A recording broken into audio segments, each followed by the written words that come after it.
You know, we're in a position right now where our margin for error is really thin. With a couple guys we don't have with us, and I thought our guys competed. Obviously got off to the good start, and then that 15-3 run really flipped the game, and we had kept Shamorie in check until that point. Then he got loose, and it was really hard to stop him. And you know, his improvement across the board is impressive. You know, he's shooting the ball better, but the biggest change I see is, you know, his physicality and his ability to take care of the basketball, as opposed to his first 2 years, is really impressive.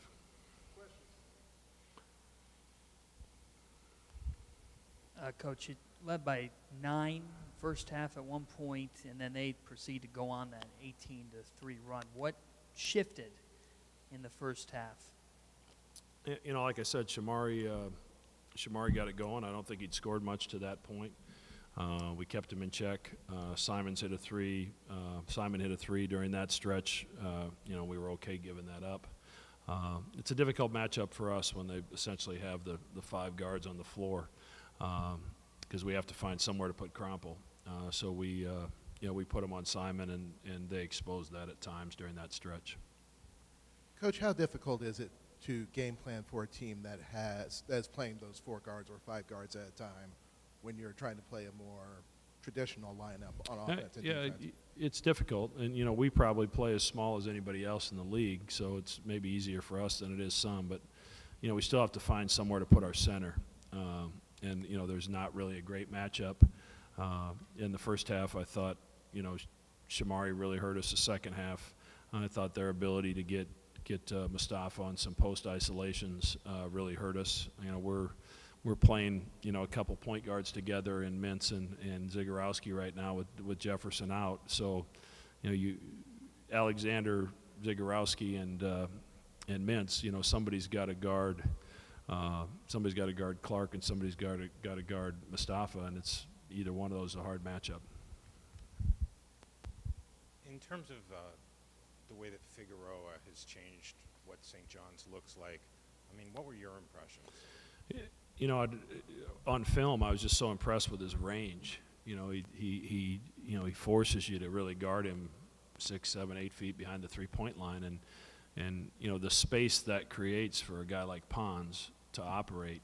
And you know, and Shamorie did a great job of finding him on the weak side a few times, but you know, his athleticism going to the rim, you know, he got some baskets around the rim, and I thought for the most part we made one mistake on a post. We overhelped in the post and left him for a 3, but you know, I was impressed with the fact that he impacted the game in more ways than shooting the 3-point shot tonight. Shamorie obviously was out last game, and his status was kind of up in the air. Do you have 2 game plans ready, like you're almost preparing for 2 different teams? We prepared for Shamorie to play, and you know, I was guessing he was going to play. You know, they lost a couple in a row, and he's a competitor, so I was pretty confident he'd be on the floor. Doug, what is it about St. John's defense that makes them so tough? Is it their athleticism, their height, their speed, or a combination of all 3? My name's Greg. I'm sorry. I'd like to get Doug's paycheck. I would enjoy that. And I've been called much worse than that, so that's okay.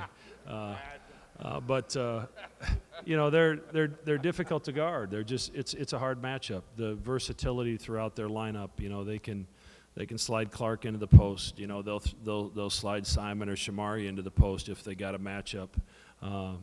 You know, that they like, and as I said earlier, Mustafa really hurt us in the post at a critical time when we got it back to 6 or 7, and I thought we were gaining some momentum.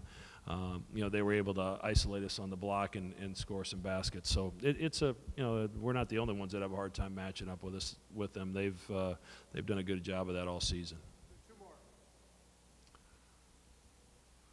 How do you handle where your team's at right now and just life in this league in general? Yeah, I mean, nobody feels sorry for us. You know, I'd said early in the year, I think the teams that end up winning this league are the teams that can stay healthy, and the teams that are probably going to end up in the bottom are the teams that suffer through a few injuries, and I was hoping that wouldn't be us. But you know, it is what it is. You know, we lost a very important player in Epperson, and now we lose another starter in DJ in Damian Jefferson for, you know, the foreseeable future anyway. So it's hard when you're young anyway to try to overcome that. So because I've got 2 sophomores and a freshman in that starting lineup, they can become a bit fragile when some adversity strikes. So it's important for us as a coaching staff. We have to continue to move them forward. We have to point out the things that we're doing well. The last thing you want to do to a team that's struggling is beat them up anymore. They're hard enough on themselves. They need me to be there for them and to make sure I'm pointing out some of the things Coach, we're doing well. In any game, 75% foul shot shooting is pretty good. What do you attribute to the fact that your team only took 4 shots tonight in terms of the defense from St. John's? Yeah, I mean, they do a good job of keeping you out of the paint. You know, they're switching really every screen, so it keeps you out of the lane. I didn't think we did a good enough job maybe of attacking the rim at times.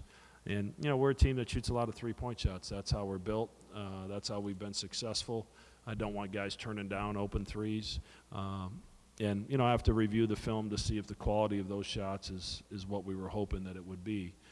But you know, on nights when Alexander and Ballack can combine to go 3 for 18, we're going to have a hard time winning.